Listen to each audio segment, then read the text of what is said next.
Hi, everybody, and welcome to the Life Switch Show. It's the weekly show where I get to talk to some really interesting guests. And my guest today is Ruth Kudzi. And we're going to be talking about strategies to develop a growth mindset.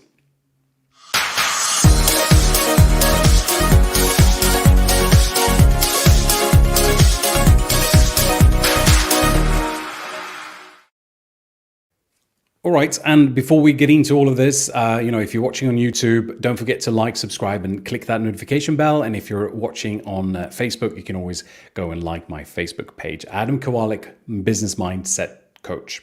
Now, I want to make this introduction of my very special guest today. I'm very honored to have her on. It's going to be a fantastic conversation, I'm sure, which most of the time is the case, though. My guest this week is Ruth Kudzi. She's a qualified teacher and trainer with over 27 years experience in the field of psychology and neuroscience, something I'm super passionate about. Her mission is to help her clients build a business they love so they feel fulfilled and achieve financial success. A big welcome to my guest of today, Ruth Kudzi. Hello. Hi, Ruth. I love this. I love how this looks. It's fantastic. Yeah, I'm very proud of this. It's something that I'm definitely, just getting on here. It just makes my day. It looks nice. It's a happy environment, and it's very much thanks to the production team, Cruise Creative, that I'm using this for. So thank you, and thank you for being on the show today. Thank you very much for having me. I'm very excited to be here. Well, the honor is really mine. I think what you do in the industry of coaching and in the impact you're making for people, I think is just such a powerful thing and important. So for that reason alone, I'm super happy to have this conversation. This is the Life Switch Show. So we've had guests on who've, they've shared their own transformations and shifts in their lives. And sometimes, that is something that we can learn from and all of those things. And we've had other conversations on this show as well, where we talk to people who are, very skilled in facilitating change and transformations and doing the good work with the people out there. And, I think today, talking about growth mindsets with your background, I think it's going to be one of those powerful conversations that I'm going to be happy to share with my community around this. Good. I hope so. I've got a growth mindset about it, so definitely so. There you go. Good. So for anyone who might not know you, Ruth, would you mind sharing a little bit about yourself, as much or as little as you feel is relevant? So I'm Ruth Kudzi. I run two businesses. So I'm the CEO of two businesses. I run a training school, which is currently called Kudzi Coach Academy. It is going to be undergoing a name change actually this month. It's going to be called Optimus Coach Academy, and that trains people to become certified coaches and also develop their coaching skills. And then I also run a coaching business that I've run for 5 years. I mainly do kind of business and mindset coaching. And I've got a background in education. I used to be a deputy head teacher. And before that, way before, I used to work in sales. So you can see how it all comes together. I definitely think that having that sales background is a massive advantage in business. I like that. And it gets me curious as well. Why would you say that? How is, having the sales background so useful? Because so many people have blocks around sales. So many people think that sales is like this magic dark art, and that you have to do it. I have to sell. It's like an extra, and it's not. Sales is about relationships. Sales is about actually providing a service to somebody. Like, I've worked in every sales environment, from call centers to shops to restaurants to recruitment, like everything. And really, it's about providing that service to someone and helping them make a decision. It's not like a massive add-on. Like today, I actually bought something from someone and we were just having a chat. Like, she didn't know that I wanted to buy from her. And I said to her, look, I've been looking on your website. We're having a chat. We're connecting. I actually really need what you do. Can you just tell me a bit about it? And let's make sure that it's a good fit. And that was it. That's how simple sales can be. And that was from we'd met online. So it doesn't need to be like a pushy thing that you do to somebody. It's actually part of everything that you do as a business owner. Like giving someone great service is the best marketing that you can ever do, and that will result in sales. So well, thank you for that. I love it. I really love it. I think it's fantastic. I mean, and this whole thing, what you're just unpacking in itself is worthy an episode, because I think it's such an important topic to talk about, the fear of sales, or, you know, selling and marketing yourself. You know, especially in our industry, I guess, you know, any kind of service entrepreneur a lot of times can, you know, experience that, I'm sure. We've got some people, some of my core fans joining here, and you know they follow each and every episode, I think. So we've got Sarah Jones from London saying hello, everybody.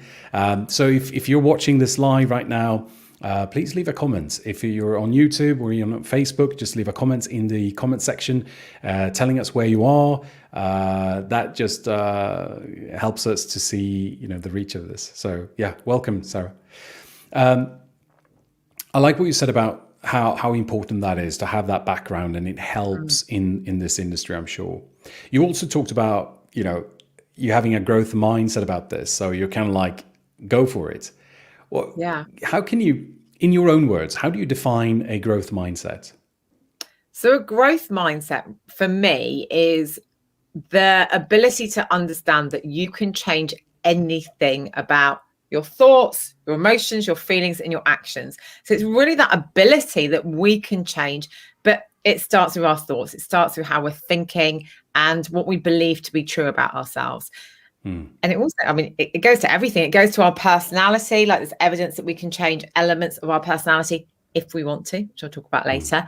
So for me, it's just that it's an ability to change, and realizing that nothing is fixed. Like, yes, some of us may be better speakers or better salespeople or better at numbers, and others might be better with words, but we can develop if we want to develop. And I guess that is the important message around that if you want to, there is a way for you to develop that, grow that, and learn that. And how, I mean, this is obviously the big question, I guess. How do you go about and growing a growth mindset? Like, obviously, if the growth mindset is about learning how to, or be willing to learn, how do you cultivate that? Do we all have the growth mindset? We can all have the growth mindset. So this all comes from Carol Dweck's research. So Carol Dweck is an academic, and she wrote the book Mindset in the 90s, I think. And when I was training as a teacher, it was introduced as a new thing. And that was nearly 20 years ago, which I can't believe. So she said, like, we've got fixed and growth mindsets. And actually, I think that we've got them across different things. So we may have a growth mindset about our own development. We might have a fixed mindset about our athletic ability, for example. But actually, if we want to get better at running, then we need to focus on actually believing that we can first. We need to focus on how we can perceive ourselves and see ourselves as a runner first. It's kind of that underneath, the iceberg, the underneath the iceberg stuff first. And then if we're starting to see ourselves as something and we believe that we can always improve, then that's the foundation of growth mindset, that idea that we can improve and develop and that things aren't fixed. So if one day we can only run 5 meters, I was going to say minutes, but let's go with meters, 5 meters, then if we believe that we can improve, then the next day we'll go and run 10. And then, hopefully we'll run more than that. That's not very far at all. But you get the idea that if we believe that we can keep developing, we will. But if we believe, okay, well, I'm no good, this is fixed, this is due to my innate abilities, we're never going to develop. And this really comes from education. And that's where I saw it. Like I saw young people, I was a secondary deputy head. I saw young people who were told that they were gifted or they were whatever level when they were, before they started secondary school. So 10, 11, and they took that as a label. So if they were told that they were bright and they were this level, they were bright in this level. If they were told that they weren't good enough, they took that label, and they acted in accordance with that label. And when they didn't, when they actually were like, well, I was there and I can improve, everything changed for them. So it's really interesting, really, really interesting. I'm familiar with Carol Dweck's research and the publications. And what I like about what she speaks about is how, as you said, in teaching, in education, how we, by changing the way we interact with students or children, we're able to cultivate that growth mindset. Now, can you speak to that a little bit? Like, what's an example of how a facilitator can facilitate growth? Yeah. So you praise their development and progress rather than praising the end goal. So so rather than saying you're clever, oh, I can see that you tried really hard with that sum and you did really well. You're praising what they've done rather than praising that outcome. Because if you're giving people labels, clever, pretty, I don't know, like this, that seems more fixed. Can we change how clever we are? Can we? So you're reframing it. Can we change how much effort? So you're praising for effort and what they're putting into it. Like, okay, I can see that was difficult for you, but you were able to overcome that obstacle. I can see that you were finding those sums quite stretching. But what I noticed is that you kept going even when it was hard. So you're starting to praise that behavior you see. And that is much more effective. The thing is that the academic world, and they have, I mean, primary schools in the UK do this brilliantly, but they then we're still measured by attainment. So there's kind of a few mixed messages going on. But the more, even when you're working with people and you've got a team, if you're like, okay, like if you're praising, oh, well, that was great. And you praise what you want to see more of as well. So praising those behaviors that you want to see more of is a really great place to be too. Well, I like that. What reminded me about that is often how some of the work I do with clients end up being around relationships and communication. And, just to make a funny example, if you get into an argument with someone leaving their socks on the floor, right? It's so easy to complain about the socks being on the floor. And we over-focus on all the things we don't want. And we forget about the times when behaviors are good.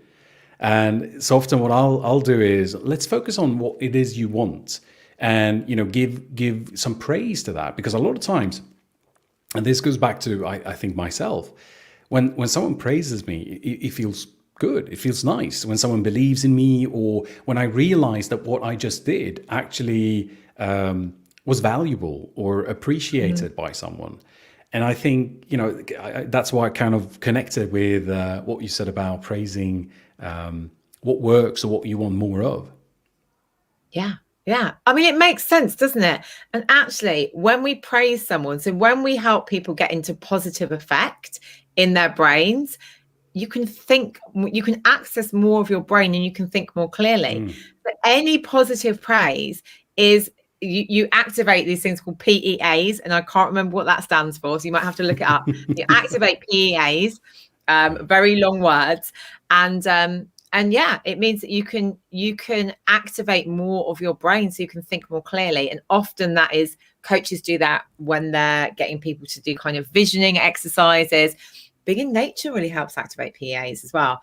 But if you're thinking about this in terms of growth mindset, again, if you're getting people to think differently, if they can be in positive effect, that helps. Because that negative effect tends to be quite limited. I can't do this. This isn't good. So it's about that kind of bringing them out.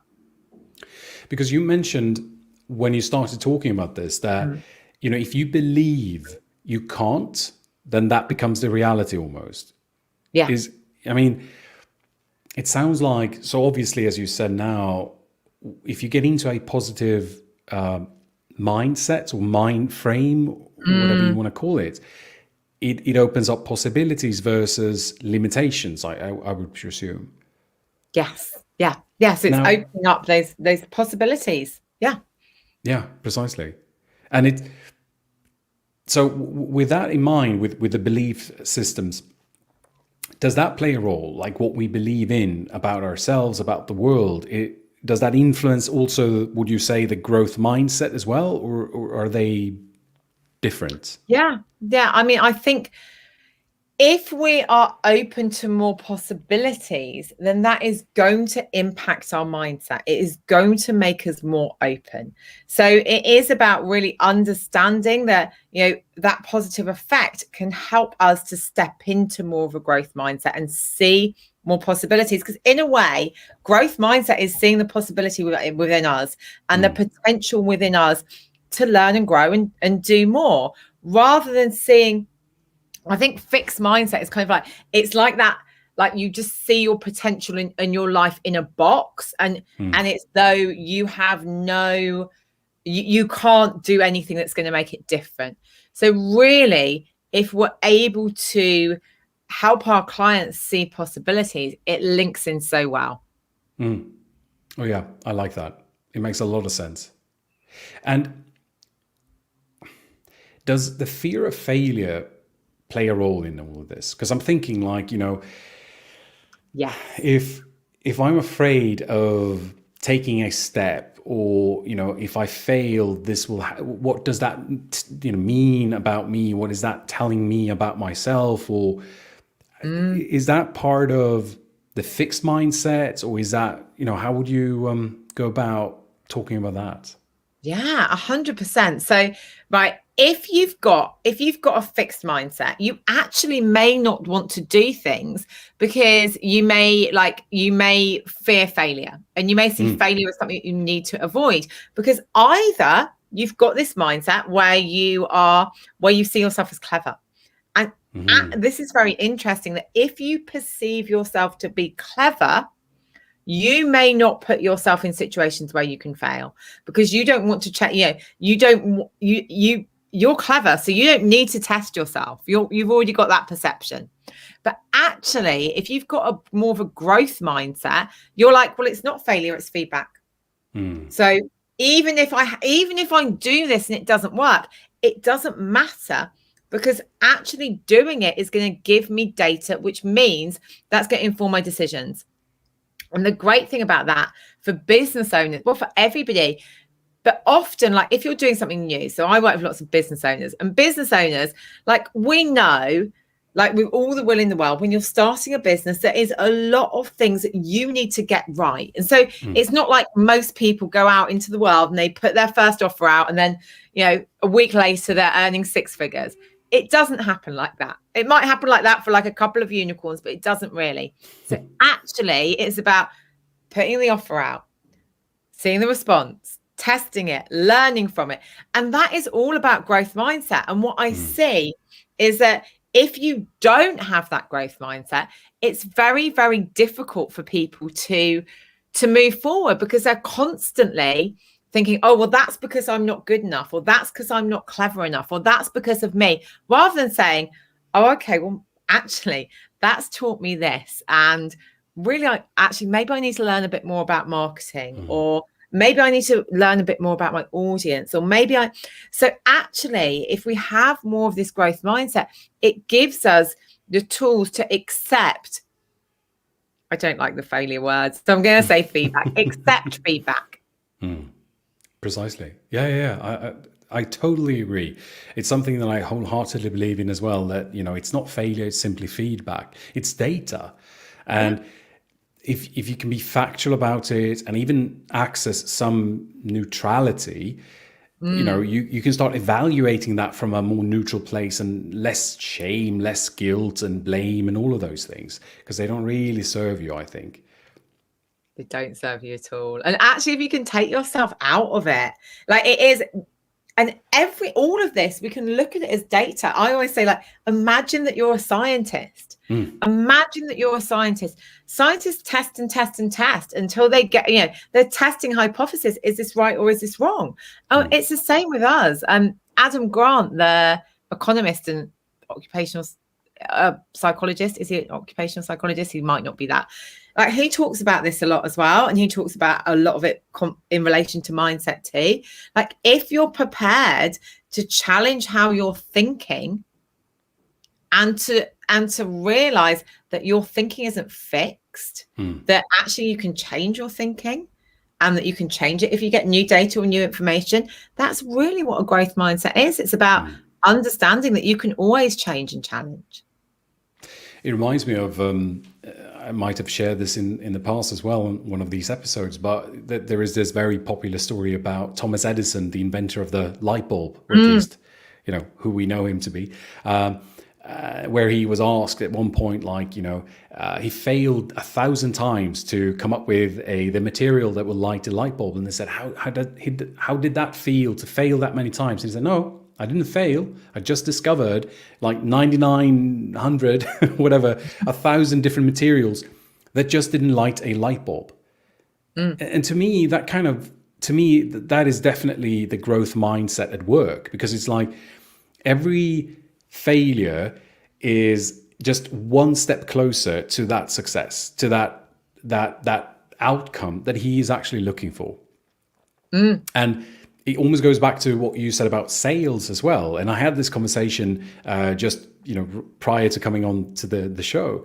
Something that is said in sales is like the yes lives in the land of no, which is kind of like, it's a no isn't the final destination. It's just part of the process to get to the yes. Now, if you believe that the no is telling you there's a narrative about your worth or your competence or this or that, well, of course, you're going to feel less inclined to keep going. But if you see it as an opportunity to grow, learn, and an invitation to say, yes, there are things I can do better here. And if you're open to that, obviously, it's going to feel easier to walk through that door, I'm sure. And there's a great story about this. It's very relevant. So artists, this is quite a few artists are taught this way. So instead of, like, they write the list of, let's say, the 50 galleries they really want their art to be in, and they start with the one that is number 50. Because the theory is that they get better at pitching their art as they go up. So in a way, like, I don't know what would be at the top, the National Gallery or the Tate or wherever it may be. So by the time they get there, they're so good at pitching their work that they're much more likely to have their work accepted. Yeah. And I love that, because most people be like, oh yeah, but if that gallery at the bottom hasn't accepted them, they can't be good enough. And they're saying, oh, well, it's not about the gap. It's not about that. It's about how they're pitching their work and the experience they get from it. And I think this is the thing. It's about growth mindset is about experience. It's about realizing that the very first time you do anything, you're not going to be the best. I've got 2 little girls who currently, thank goodness, are not screaming at each other. So let's hope that they continue to do that over the rest of this. But I say to them all the time, like, they'd be like, oh, mummy, like, this was hard at school. And I'm like, it's always going to be hard. Like, at the beginning, things are going to be hard. And for adults too, if we want to change, it's going to be hard. I hadn't been running for a while, and I went running at the weekend. I started running again. So I'd hurt my foot.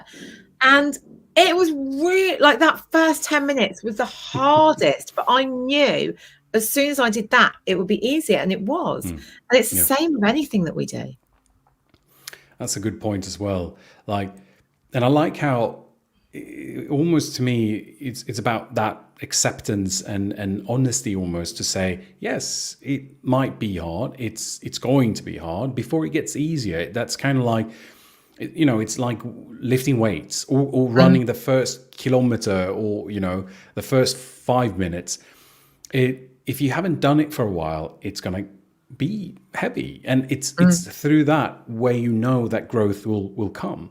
And it's something that I often refer to once again on these episodes. I've talked about the book Peak Performance, which talk about stress plus recovery equals growth.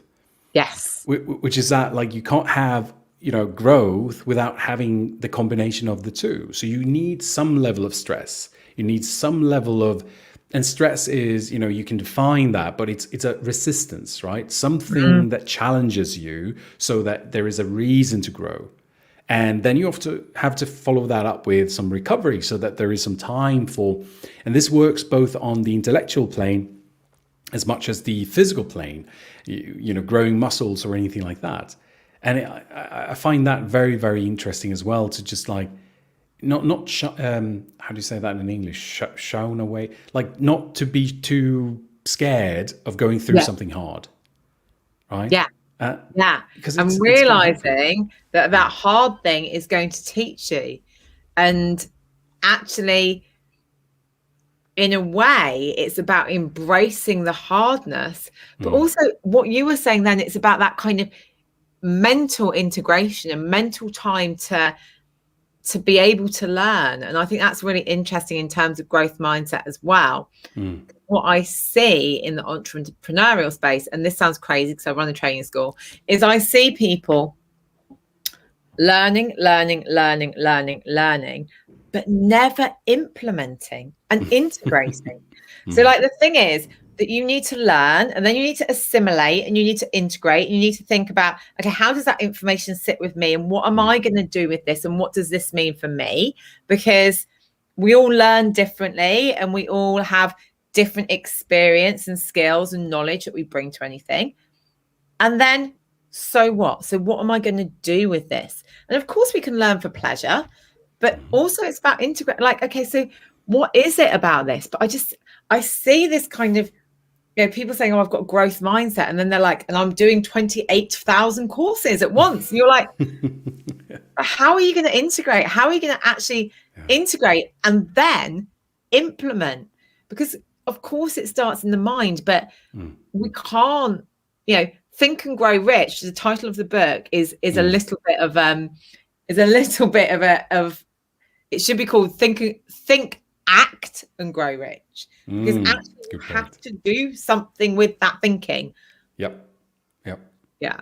Very so with true. growth mindset, you have to do something. If you want to improve, it's not only about the thinking part, it's about the doing part too.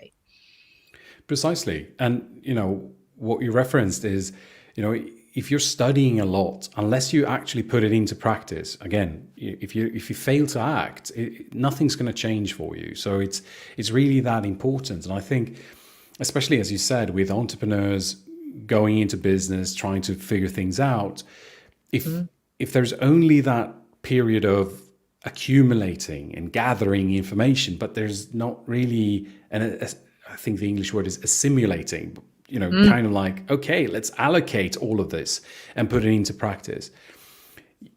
If you fail that, then it's not necessarily going to add up to an expansion of your skills, your experiences, or anything like that. Yeah, there's a saying. It got me thinking when you said about that. Talked about that. How things can be hard. If you make it easy, life gets hard. If you make it hard, life gets easy. Right? And in ways I can see how that often is the case. Like if you always look for the easy way out, not daring to stretch yourself, what could end up happening is, life gets hard because you're not learning any skills. You're not learning things to navigate the hardships. Now, if you dare to allow yourself to strain a little, be a bit uncomfortable at times, then you're learning skills and you're growing strength and resilience and all kinds of beautiful things, so that life can be easier once you start, applying those things. And I think that is again, if you think you have a set skill or a certain quality that is like, I either have it or I don't. Well, if you then fail, and having that mindset, this very binary thinking, well, if I fail, that just means I can't, and then you won't try, and you're going to end up protecting yourself, not overextending. You're not going to put yourself in an uncomfortable situation again because it wasn't very nice, because you have that binary on off, have or don't have. And So yeah, I totally see how the fixed mindset, having that, can definitely self-sabotage. Yeah. Yeah, it really can. And if you take everything as meaning about you, Mm, okay, this means that I can't do it. This means that I can do it. You're not opening yourself up to new things and new possibilities. Really. And a lot of this research, actually, Carol Dweck's work really marries with a lot of the neuroscientists who mm, are like, okay, what we can build new neural pathways. Like mm, we have people who've had massive brain injuries and they've been able to learn to walk, talk, eat, drive a car, have great relationships mm, afterwards. And if they can do it and they've had brain trauma, we can do it. If we haven't had brain trauma, we can build new neural pathways. mm, We can learn new things. We can do hard things. But we mm. need to want to actually do it. Yeah. And that's the thing. That is a big thing about growth mindset. You need to want to do it, and you need to believe that it's possible for you. And I guess that's probably a stumbling block for lots of people, because it's very easy to do it's okay for them. Like that's a really safe space that our brain takes us to, doesn't it? It's okay for them because of, they're younger, older, more academic, less academic, more experienced. Our brains can find a whole list of reasons to keep us safe. Yeah. So Yeah. actually it's about, often we have to do that work on ourselves first to be able to then access that next level. I like that. I mean, this is something back in Sweden. I'm part of this personal trainer school, and we teach that like the two things that play the biggest role in any change is, do you want to, and do you think you can? Right. And I'm going to also say that lately I've been seeing more and more that there is possibly a third factor, and it's environment. Because sometimes, you can do it all you want to, or you want it as much as you want to, and you might be capable, but if the environment is slightly limited, there are going to be challenges. Yeah. But I like what you're saying around that. Like you need to want to, and going back to the growth mindset or the belief system, you also need to believe it's possible. And once you have those two together, there will be, momentum, progression. I'm assuming. Yeah. On that 100%. on that point, because you kind of mentioned that in the beginning when we started, this wanting to, like. Is that a challenge for some people to want to? I mean, as a coach. It's about your desire. Yeah. It's about your desire. Like, how strong is your desire to change? Is your desire to change stronger than your desire to stay where you are? So often, many of us are like, we live our lives in constant conflict between different values. Tony Robbins talks about this, doesn't he? Where we have like we have this need for certainty, but also this need for uncertainty. So you're kind of stuck in this, like, okay, like, is my desire to change more than my desire to stay where I am and to be certain? And I think that you can, on top of that, there is the fact that actually a lot of people take on what I call Me Too goals. So they see, they do it in fitness a lot. Like, oh, okay, like I've seen this fitness model. I could do this. I'm a 43-year-old woman. I've seen this, one of those lovely Australian 25-year-old women. Like, I've seen her body. I want to have that body. I want to be a size 8. Okay. But actually, really, is my desire to do that? Is my desire really there? No, it's not. I've taken on a goal from the front cover of a magazine because it's easy and I probably think I should. But actually, what might my goal, and so there, I'm not going to really do anything because I don't have that strong desire. So actually helping people understand what their desire really is, what they really want, rather than what they think they want or what other people want for them, is really important. Helping them to identify how strong that desire is, like, and what they're going to get, what are they going to gain? Okay, if you're, what is that end goal? What is that motivation? What is it that's going to be different? And again, is that important enough for them to do the work? Because you're not going to get any success unless you've got those things in place. Very true. And it's, I think you're absolutely right on that. Like when it comes to desire, like, I often talk about defining, as you said, to avoid the Me Too goal, the following someone else's blueprint. You have to stop and define what success or what fitness or what health looks like to you, right? Yeah. And a lot of times we don't. Like we allow the external sources tell us who we should be or should become. And that's where some of the biggest work I've done with clients. I often see what it really means once you start creating that blueprint for themselves. Like, this is your blueprint. This is and as you say, that's when you start connecting the desire and you realize, oh, that's the thing we want. And when they do that, they're almost like self-driven. They're self-motivated versus going after what everyone else wants. Yeah. We got a question from Sarah. So for anyone who's listening, how do you develop the growth mindset in times of uncertainty when your position in life is not super secure at the minute? And I guess, Ruth, this could be something for you to expand on. Definitely.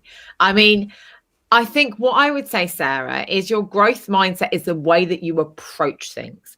So, if your position in life is not super secure at the moment, you've already displayed to me that that could change. So you've already displayed that you've got that you've got a growth mindset around that. So if you're like, okay, right now it's not super secure, but I believe that it can change. And if I start to believe and think that I can change my position in life, then I can start acting in accordance with that. So Adam mentioned environment, and I think environment and context is really important. So what I'm not saying is, our growth mindset basically means that we believe that we can get better and we can develop and we can grow and we can change our circumstances. Now, that doesn't mean for all of us that we can change our circumstances overnight. And if we're not feeling super secure, feel super secure, but it means that we can start to move towards a better way of feeling about ourselves. So I would say think about, okay, where are you right now? Where do you want to be? How much do you believe that you're able to change that? And then it's about focusing on what you can do right now to change it. I don't know anything about you, so I'm just going to give an example. It might be that you're in a temporary job right now and you're like, I really want to have my own business, or I really want to be working somewhere permanently. Okay, well, that might not happen overnight. I don't whatever industry you work in, it might not happen overnight. But what's the one thing that you can do today that's going to help you to move towards it? Maybe it's, I don't know, listening to podcasts like this. Maybe it's doing a course. Maybe it's doing some reading. Maybe it's seeing if the way you're working at the moment, if there's a possibility of going permanent. So it's about taking those actions to, saying like, this is not my lot. Like, I can either accept this and say, well, this is down to me, there's nothing I can do about it, or I can believe that I have the power inside me to change. And if I believe I have the power inside me to change, that does not mean that everything's going to change. We don't have like magical wands, but what it does mean is that I can take responsibility to start making those changes. And remember, this is very much context and environment specific. So for some people, it's going to be easier than others because of real and perceived actual structural things that are there in our lives right now. So I hope that helps. That helps.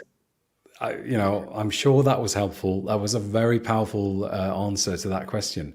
And great one. I like how you connected again, context and environment to that whole thing. And, it's a lot of wise people talk about this. Even Shakespeare mentioned at one point as well, like, a lot of times it's not really the things that are the source to our, distress. It's really how we look at things. right? Viktor Frankl talking about his time, surviving the Holocaust and everything like that. How in times like that, when the circumstances might be very set for you, there is still one environment that you kind of control, which is how you perceive things, how you think about things. And in that there's power and even some liberty. And I think, even that is such an important thing. This is what you said coming on here to begin with, like it's the mindset. It's that. Yeah. I love how you, again, coming back to that. Yeah. Nelson Mandela as well. Like that man had a growth mindset. He was in that tiny cell in Robben Island. I've been there. And he was like, okay, what can I do to learn and grow? When many people wouldn't have been, because he believed that there was a possibility that things would change. I don't know if definitely at the beginning, I doubt he believed he was going to be president of South Africa. But he believed in possibility, and he believed that he had the power to change and grow. I think that's it. Yeah. Even like if you're thinking about really small children, I don't know why I'm doing that, because if anyone's listening, I'm just putting my hands on the lower down. But really small children, if we get them to understand that they can get better at things, it doesn't mean that every child is then going to be like an exceptionally gifted mathematician. But if they believe from a young age that they're able to get better at things, and for some of them, it's going to take them longer. But if they believe they can, what a gift to know that actually that first time you did something, that doesn't matter. I've got a podcast, I've got a YouTube channel, and this is quite funny. Like I've got a growth mindset about it. When we actually started my YouTube channel, we found that there was a video from probably nearly 5 years ago that I'd done that I hadn't realized had gone onto YouTube. And it had like, probably about 50 views. And the video was me basically telling my husband off because I couldn't work out how to use YouTube. And I was like, this is quite funny. It shows I didn't give up. Yeah. I kept learning and developing. So I was like, okay, it can't be that. There are other people that can do it. It can't be that hard. I must be able to learn it. And then I had to get help. Yeah, absolutely. Which is part of it, right? Yeah. No, it's fantastic. Well, that is super important. I mean, what I'm hearing you say is almost like, something that a lot of people refer to. It's said that you're the average of the closest relationships that you keep. And now whether or not that is absolutely true or not, I'm not sure. But the way I often look at that is, again, going back to context and possibly environment. If you can't change the relationships around you, well, there are things you can do though. Like you can listen to a podcast, you can watch YouTube videos, you can read books, you can watch TEDx talks. Because if you start hanging out with them, the speakers, the authors, the podcast hosts, and kind of going into those ideas, well, all of a sudden you're going to be raising your average because you're spending more time with them than you are with everything else. Exactly. Yeah. And I have so many people, and I've had so many successful people say this. Lots of my mentors, they don't know that they're my mentor. They were my mentor when I listened to their podcast. I remember meeting Amy Porterfield nearly 2 years ago with one of my really good friends. And she listened to every Amy podcast when she was in her job thinking about leaving. And she was like, Amy's been my mentor, but Amy doesn't know who she is. No. I mean, Amy was very gracious and lovely, but she didn't know who she was, because you can choose who your mentor is. You don't have to exchange money now for someone to mentor you. And I think that's amazing. I think it is. And again, it goes back to the growth mindset. Like today, thankfully to the internet, it's just such an easy thing.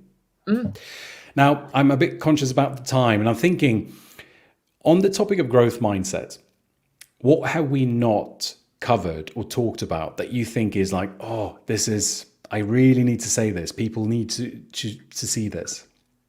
Yeah, so I think it is about it's about being aware in ourselves as well. So we talked about how praising children, like praising for effort, but Mhm. also for yourself. Like, okay, how much effort did I put into that? Mm. And actually doing that reflection to help you grow. So really looking at what has happened. I would say if you want to change something, the magic ingredients, and this is consistent across, if you're reading any of like Atomic Habits, Tiny Habits, anything Mm. about behavioral change, the magic ingredients are focus and repetition.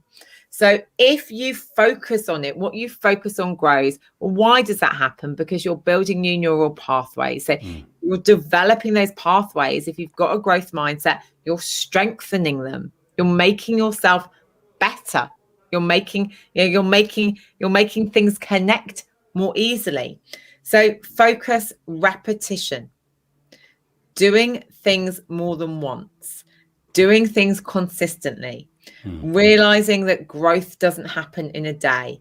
And I think it's about actually sometimes it is about it is about celebrating the steps on the way there. Mm. So really looking at those small wins and seeing them for what they are. I think it's really important, as if you're looking at how you can develop this mindset of possibility and that you can be better, you have to embody it as well. So you Mm. have to start to realize that those labels that you've given yourself and others have given yourself over time are labels merely. Mm. They're only labels. So you don't have to ever live by those labels. So I would also say, it could be that you want to do an exercise where you write down the labels that you've already been given, Mm. and then you say, like, these are not my labels. I'm able to change and grow. And remember that with all of this, the more awareness you get, the more you're going to start to realize that you may have this, you may have this amazing growth mindset, I don't know, about your ability to learn, but maybe your ability to be an athlete, you don't have that. So it's about focusing on that then and developing it. That Mm. doesn't mean that you're going to become Serena Williams or, I don't know, David Beckham. But Mhm. it does mean, like actually, the more that you perceive yourself as something, the more that you'll become it, because then you're going to Mm. act in a way that's consistent with your thoughts. Yeah. Yeah. Which is why it's important to have um, positive, I think, visions about yourself, Mm, and the growth mindset obviously being part of that versus having limiting beliefs around yourself, because what you believe about yourself will come true. It's who you become. I think mm. it was um oh no, the name escaped me. Anyway, you don't get what you want, you get who you are. Mm.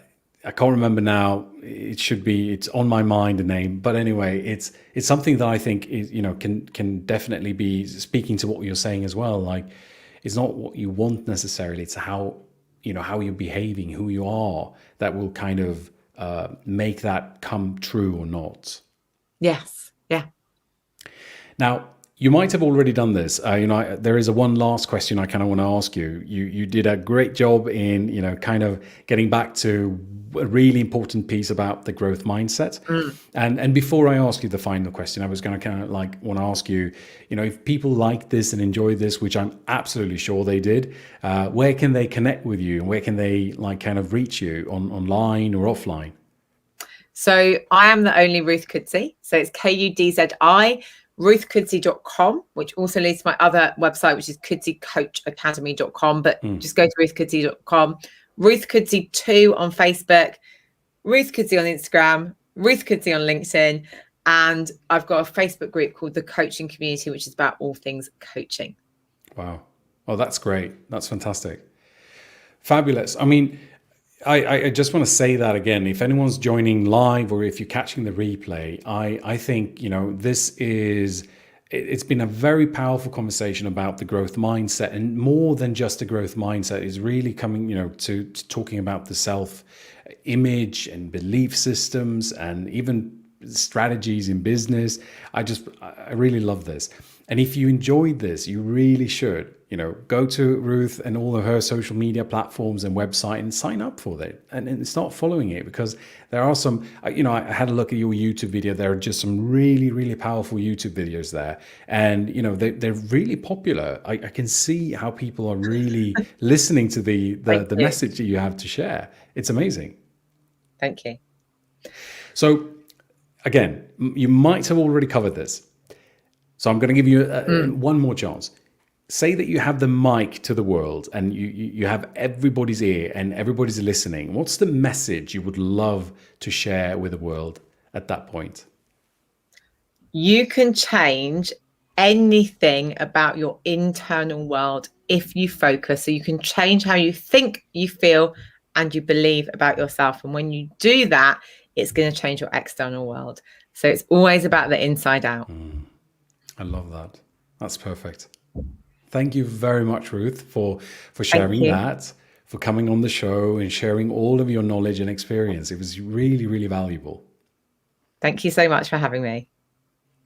Well, and, again, I want to thank everybody, for being part of this show today. If you caught it alive, I'm super grateful for that. And if you're catching the replay, thank you very much for doing that. I'm sure this was a valuable episode. Now, if you're watching on YouTube, don't forget to like, subscribe, and click that notification bell. And if you're on Facebook, make sure you're following me on my Facebook page, Adam Kowalik, Business Mindset Coach. Right. So I'll see you next week, same time and same place.